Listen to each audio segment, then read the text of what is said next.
Good morning friends, তোমরা সবাই কেমন আছো? আশা করি ভালো আছো, সুস্থ আছো। আমিও ভালো আছি। আজকে আবারও একটি নতুন ব্লগে তোমাদের সবাইকে স্বাগত জানাচ্ছি। আই হোপ ব্লগটা ভালো লাগবে। আজকে একটু দেরি করে ঘুম থেকে উঠেছি, যেহেতু আজকে সানডে, মানে ছুটির দিন। তো ঘুমটা ভেঙেছিল 4টার সময়। 4টার সময় আবার ঘুমিয়ে যাওয়ার কারণে একদম ঘুম ভেঙেছে 7:30। তো অনেকটা দেরি, এরকম দেরি সচরাচর আমার হয় না। আমি 6:30তেই ঘুম থেকে উঠি, বা 6:45 বা বড় জোর 7টা, কিন্তু 7:30 কোনোদিনও বাজেনি। আজকে সত্যি এত দেরি হয়েছে। তারপরে প্রচণ্ড ঠান্ডা বাইরে, আর একটু কনকনানি ঠান্ডাটাও পড়েছে। তোমাদের সাথে কথা বলে বলে বারান্দাটা ঝাঁট দিয়ে পরিষ্কার করে নিলাম, যেখানটায় রান্না বান্না করে থাকি। তারপরে চলে এলাম, ঘরটা একটু ঝাঁট দিয়ে নিচ্ছি। আর দেরি যেহেতু হয়েছে, তো আর বসে থাকলে হবে না, কাজগুলো এখন ঝটপট করে নিতে হবে। সত্যি করে শীতকালে যত তাড়াতাড়ি কাজ কমপ্লিট করে স্নানটা করতে পারবে, মানে ঠান্ডাটা সে পরিমাণে কম লাগবে। তো 12টা পর্যন্ত রোদটা বেশ ভালোই থাকে। 12টার পর থেকে রোদটা যেন আস্তে আস্তে কমে যায়। তো সেই সময় স্নান করাটা মনে হয় ঠিক নয়। তো 11টা 12 11:30 12টার মধ্যে যদি স্নানটা করে নিতে পারো, তাহলে দেখবে যে ঠান্ডা কম লাগবে, শরীর ভালো থাকবে। তো আজকে অনেক কাজ আছে, তো ভাবলাম যে সেই ফাঁকে কাজ তো করতেই হবে। তো ঘরটা ঝাঁট দিলাম। আজকে ঘর মুছবো না, কারণ তার আগের দিন ঘরটা মুছেছি। আর আজকে মোছার একদম প্রয়োজন নেই মনে হচ্ছে, একদম ঠিকঠাকই আছে। তো আজকে ঘর মুছবো না, আজকে অন্যান্য কাজগুলো করব। বিশেষ করে ব্ল্যাঙ্কেট, এগুলো অনেক দিন হলো রোদে দেওয়া হয়নি। তো ভাবলাম আজকে ছুটির দিন, তো এগুলো আজকে রোদে দেবে।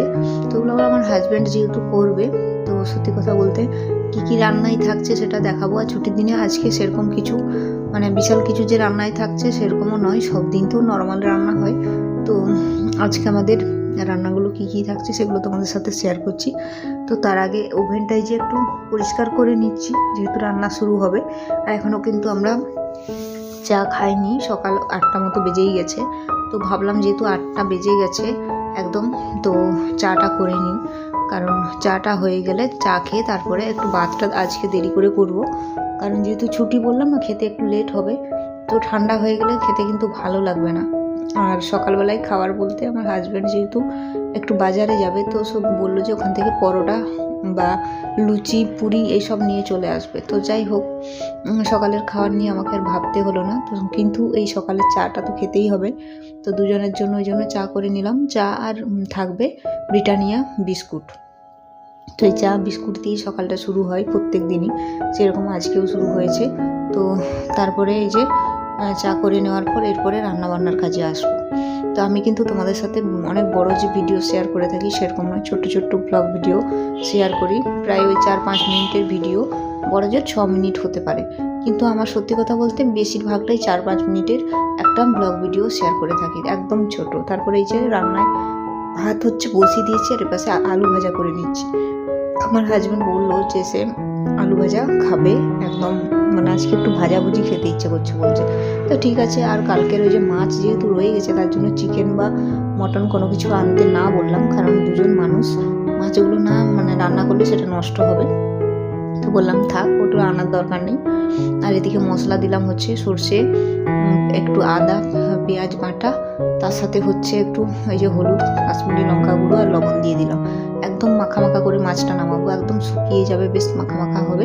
একটু ঝাল করে করেছি, কারণ আজকে না ওই মাছটা যেহেতু কালকের মাছ, আজকে না ঝোলটা একদম ভালো লাগবে না। তো মাছ হয়েছিল, আলু ভাজা হয়েছে, মাঝখানে আবার ডাল করেছি, সেটা তোমাদের সাথে শেয়ার করিনি। আর এই যে আরেকটা জিনিস করব, সেটা হচ্ছে হলুদ, পেঁয়াজ, কাঁচা লঙ্কা, তারপরে হচ্ছে লবণ দিয়ে এই মসুর ডালটা ভিজিয়ে রেখেছিলাম, সেটার বড়া করে নেব।